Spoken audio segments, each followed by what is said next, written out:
सभी को सादर अभिनंदन। मेरा नाम रोशनी दास है। मैं कक्षा 4 की छात्रा हूँ। मैं सेंट मॉनफोर्ड स्कूल पटेल नगर भोपाल में पढ़ती हूँ। मुझे पढ़ना बहुत अच्छा लगता है। आज 19 जून है।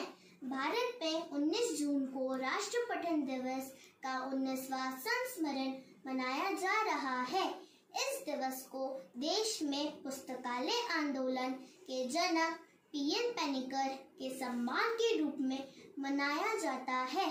इस वर्ष कोरोना वायरस की वजह से देश की स्थिति देखते हुए हम यह समारोह ऑनलाइन मनाने जा रहे हैं। तो आज हम एक कहानी पढ़ेंगे जिसका शीर्षक है सच्ची मित्रता। यह एक प्राचीन यूनानी लोक कथा पर आधारित है। यूनान की सभ्यता काफी पुरानी है। यूरोप के देश में यहीं से ज्ञान विज्ञान फैला। अरस्तु, प्लेटो जैसे महान विद्वान उसी देश में पैदा हुए थे। एथेंस यूनान की राजधानी थी। एथेंस में 2 मित्र रहते थे, पीथियस और दामन। दोनों बहादुर और नेक दिल थे। किसी बात पर बादशाह दामन से नाराज हो गया और उसे फांसी का दंड दे दिया। दामन ने अपने बीवी बच्चों से मिलने के लिए एक दिन का समय मांगा। बादशाह बिना जमानत के उसे छोड़ना नहीं चाहता था। जब ये समाचार पीथियस को मिला तो वे दौड़ कर आया। पीथियस ने दामन की जमानत दे दी और उसकी जगह स्वयं बंदीगृह में बंद हो गया। उस समय ऐसा ही नियम था। धन्यवाद। मेरा नाम संयुक्ता सुजीश है। अब मैं आगे की कहानी का वाचन करने जा रही हूँ। दामन नियत समय पर नहीं लौटा, इसलिए उस समय के कानून के अनुसार पीथियस को फांसी पर चढ़ने के लिए तैयार होना पड़ा।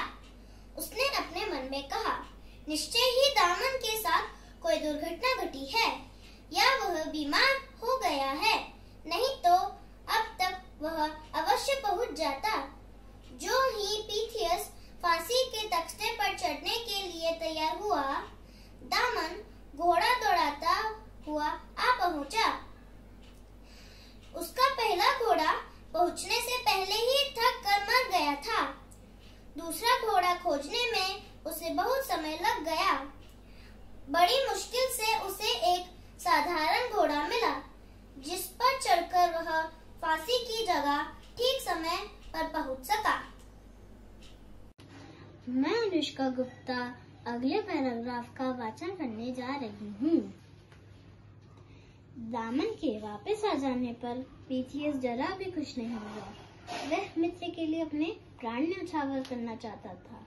दामन विवाहित था और उसके बाल बच्चे थे जिन्हें वे बेहद प्यार करता था।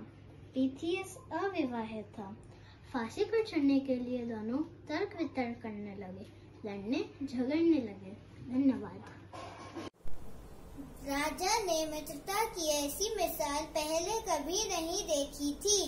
कुछ देर तक वह दोनों को मंत्रमुग्ध देखता रहा, फिर अपने आसन से उतरकर उन दोनों के पास आया और बोला, मित्रता की ऐसी मिसाल मुझे आज तक न देखने को मिली न ही सुनने को।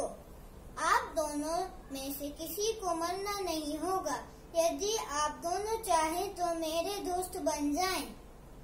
सुप्रभात, मैं नैतिक चौधरी कक्षा 4 से आपके समक्ष सच्ची मित्रता पाठ 2 से अनुच्छेद पढ़ने जा रहा हूँ। पीथियस और दामन ने बादशाह का हाथ चूमकर उनसे दोस्ती कर ली। पीथियस बहुत बहादुर था। उसकी वीरता की अनेक कहानियां हैं। इन दोनों मित्रों की दोस्ती से राजा की शक्ति बहुत बढ़ गई। राजा ने उनको अपने दरबार में ऊंचे से ऊंचा पद देना चाहा, लेकिन दोनों ने इनकार कर दिया। उन्होंने विनम्रता से कहा, हम लोग मित्र ही बने रहे तो अच्छा होगा। मित्रता और चाकरी दोनों को साथ निभाना कठिन है। इस पाठ से हमें यह शिक्षा मिलती है कि हमारे जीवन में सच्चे मित्र अति महत्वपूर्ण है। धन्यवाद।